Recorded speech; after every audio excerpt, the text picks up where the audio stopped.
Euro 2024, siêu dự bị lập công, Đức chật vật cầm hòa Thụy Sĩ. Phải đến tận những phút bù giờ, siêu dự bị Niklas Füllkrug mới kịp ghi bàn để giật lại một điểm từ tay Thụy Sĩ. Đội tuyển Đức lọt vào vòng mùng 1 tháng 8 với ngôi nhất bảng A. Clip Thụy Sĩ và Đức bất phân thắng bại ở Frankfurt. Có đôi chút bất ngờ nhưng không hoàn toàn nằm ngoài dự đoán của giới chuyên môn. Huấn luyện viên Julian Nagelsmann của tuyển Đức vẫn giữ nguyên đội hình xuất phát như hai trận đầu tiên. Dù cuộc đối đầu với Thụy Sĩ không hề mang ý nghĩa sinh tử, ông thầy trẻ của đội chủ nhà giữ vững quan điểm những gì đang tốt thì không cần thay đổi, và người hâm mộ nhìn thấy quyết tâm giành chiến thắng rất cao từ phía Diamond Cup. Tuyển Đức chứng tỏ điều này bằng lối chơi tấn công dồn ép ngay từ đầu trận, liên tục nhồi bóng sang phần sân Thụy Sĩ và ngăn không để đối phương có bất cứ cơ hội phản công nào. Ngay ở phút thứ 2, Ike Gundogan có pha dứt điểm cận thành nhưng trung vệ Fabian Sarr của Thụy Sĩ đã kịp tung chân cản phá. Một phút sau, từ pha đá phạt góc của Toni Kroos, Kai Havertz đánh đầu đưa bóng thẳng vào tay thủ thành Jan Sommer. Phút 17, sau pha phối hợp giữa Mittelstadt và Florian Wirtz, bóng đến chân Robert Andrich bên ngoài vòng cấm và cú sút của tiền vệ này mang về siêu phẩm bàn thắng, xé toang mảnh lưới của Jan Sommer. Chỉ tiếc là VAR đã can thiệp và phát hiện ra Musiala trước đó đã phạm lỗi với trung vệ Vincent Edgar phía Thụy Sĩ nên từ chối công nhận bàn thắng. Mất lợi thế dẫn bàn, chủ nhà Đức sau đó còn choáng váng hơn khi mảnh lưới nhà rung lên ở phút 28. Bộ đôi Fabian Schär và Remo Freuler có pha truyền và nhận bóng quét vào khoảng giữa cặp hậu vệ Joshua Kimmich, Anton Rudiger, tạo cơ hội để Jan Endoi thoát xuống, hất bóng bằng mũi giày để đánh bại thủ thành nhiều kinh nghiệm Manuel Neuer. Đôi bên gia tăng sức tấn công và tạo ra khá nhiều cơ hội trước khung thành của nhau. Chỉ tiếc là không có thêm bàn thắng nào được ghi trong khoảng thời gian còn lại của hiệp 1. Khi trận đấu trở lại sau giờ nghỉ, những diễn biến trên sân cũng không khác mấy so với trước trong bối cảnh đội chủ nhà. Đức có phần bế tắc trong việc tìm đường vào khung thành của Thụy Sĩ. Những thay đổi nhân sự của hai đội ít nhiều đã góp phần đẩy cao nhịp độ trận đấu. Sau khi trọng tài và VAR cùng từ chối, cho tuyển Đức được hưởng quả phạt đền phút 71 do Max Meyer bị kéo đá trong vòng cấm. Thụy Sĩ suýt có bàn thắng thứ nhì ở phút 83. Ở tình huống này, cầu thủ vào thay người Ruben Vargas đã rơi vào thế việt vị trước khi thoát xuống sút tung lưới của thủ thành Neuer. Hối hả, nỗ lực tìm kiếm bàn gỡ hòa của tuyển Đức cuối cùng cũng được đền đáp.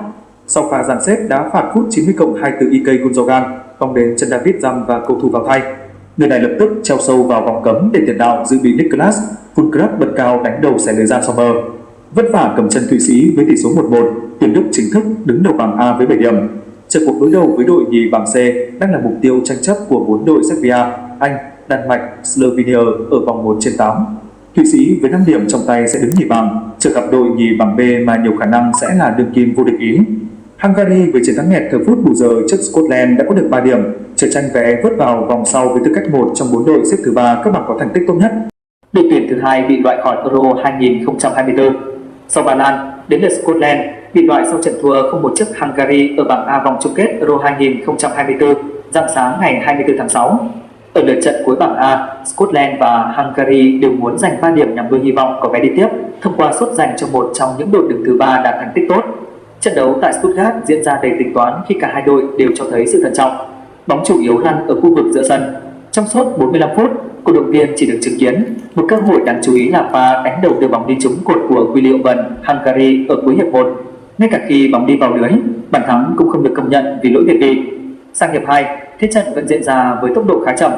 Phải đến khoảng 10 phút cuối, Scotland và Hungary mới chịu dồn lên chân đất tay.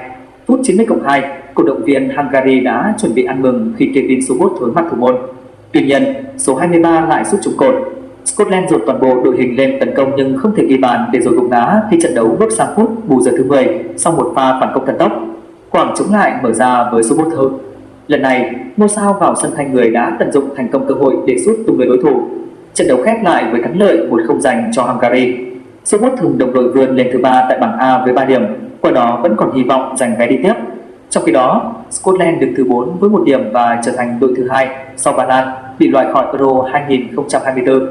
Croatia Italia, điểm kết cho thế hệ vàng của Croatia. Trận hòa trước Albania đã đẩy Croatia vào tình thế vô cùng khó khăn với chỉ vỏn vẹn 1 điểm sau 2 lượt trận. Muốn nuôi hy vọng đi tiếp, thầy trò huấn luyện viên Zlatko Dalic buộc phải đánh bại Italia ở lượt đấu cuối cùng. Nếu không, Euro 2024 sẽ là điểm kết đáng buồn cho một thế hệ vàng xuất sắc của bóng đá Croatia. Sức tàn lực kiệt, Croatia vẫn còn cơ hội mong manh để kiếm được tấm vé vào vòng knock-out. Song ngôn ngữ cơ thể của Modric và các đồng đội sau trận hòa Albania dường như không phản ánh bất cứ niềm hy vọng nào. Bàn thua đau đớn ở phút 90+5 đã đánh gục hoàn toàn ý chí kiêu hãnh của người Croatia và bắt họ nhìn thẳng vào một sự thật đau đớn. đoàn quân từng giành ngôi Á quân World Cup 2018 và hạng 3 World Cup 2022 đã đi đến giới hạn cuối cùng của mình. Đó là điều đã được dự đoán từ trước khi Euro 2024 diễn ra. Žatko Dalić mang đến Đức đội hình có tuổi trung bình cao thứ 4 giải đấu 27,7, chỉ kém đội tuyển Đức 28,6, đội tuyển Scotland 28,3 và đội tuyển Ba Lan 27,8. Luka Modric, biểu tượng của thế hệ vàng đã ở tuổi 39, Ivan Perisic 35 tuổi, còn Marcelo Brozovic, Mateo Kovacic và Andrej Kramaric cũng đã qua ngưỡng 30. Tất nhiên, với một đội hình gồm nhiều cầu thủ lớn tuổi, kinh nghiệm chính là giá trị nổi bật nhất.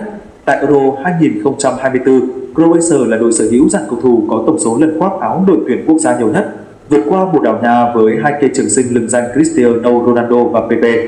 Người hâm mộ bóng đá Croatia cũng đã kỳ vọng rằng những ngôi sao gạo cội của họ sẽ cháy hết mình trong một lần cuối cùng rực rỡ. Nhưng thực tế thì luôn khắc nghiệt hơn những ước mơ rất nhiều.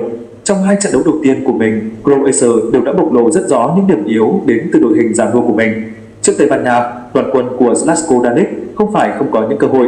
Song sức ý ở thời điểm quyết định khiến họ hoàn toàn bị đè bẹp trước một La Rosa có những nhân tố trẻ trung táo bạo hơn hẳn. Đến trận đấu với Albania, chính sự kiệt quệ thể lực ở những giây cuối cùng đã khiến Croatia không thể bảo toàn chiến thắng. Họ đã có nỗ lực đáng khen ngợi để lội ngược dòng tư thế bị dẫn trước, nhưng rồi khi tiếng còi kết thúc, trận đấu vang lên, Modric cùng các đồng đội mới là những người đổ gục xuống sân. Người úp mặt vào tay, kẻ thẫn thờ nhìn trời và ánh mắt của họ đều rất giống nhau: thất vọng, hoang mang, bất lực. Giờ đây, hy vọng đi tiếp của Croatia dồn cả vào cuộc đấu sinh tử với Italia. Con đường chỉ có một, đó là chiến thắng. Nếu là Croatia của những năm trước, niềm tin đặt vào họ Hàn vẫn còn vững vàng. Tuy nhiên, ở thời điểm này, cái kết thần kỳ có vẻ như khó lòng xuất hiện. Bản lĩnh của nhà đương kim vô địch Luciano Spalletti và các học trò biết rằng chỉ cần một trận hòa với Croatia là đủ cho họ nắm chắc tấm vé đi tiếp. Đó là điểm tựa tinh thần cho Azzurri, dù ai cũng biết rằng bước vào trận đấu quyết định với tâm thế cầu hòa là điều ẩn chứa rất nhiều rủi ro trong bóng đá. Với Italia lúc này, việc đạt được mục đích quan trọng hơn tất cả. Cứ hoàn thành từng trận đấu với kết quả tốt nhất là được, còn chuyện đá hay đá đẹp thì tính sau. Đoàn quân của Spalletti bước vào Euro 2024 với nhiều nghi ngờ và sau hai lượt trận đầu tiên, những nghi ngờ ấy chưa hề được giải tỏa. Họ chật vật vượt qua Albania và sau đó để thua Tây Ban Nha trong một trận đấu mà tỷ số tối thiểu không phản ánh chính xác sự thua kém toàn diện của Azzurri trước đối thủ. Italia còn rất nhiều vấn đề phải giải quyết và lực lượng của họ lúc này không cho phép Spalletti đưa ra những quyết định mạo hiểm.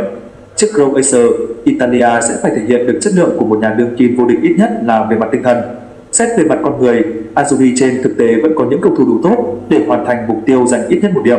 Tuy nhiên, trong một trận đấu mà sức mạnh ý chí có khi còn quan trọng hơn cả mọi tính toán về chiến thuật và nhân sự, thứ mà các học trò của Spalletti cần phải thể hiện rõ nhất chính là tinh thần quyết tâm mạnh mẽ.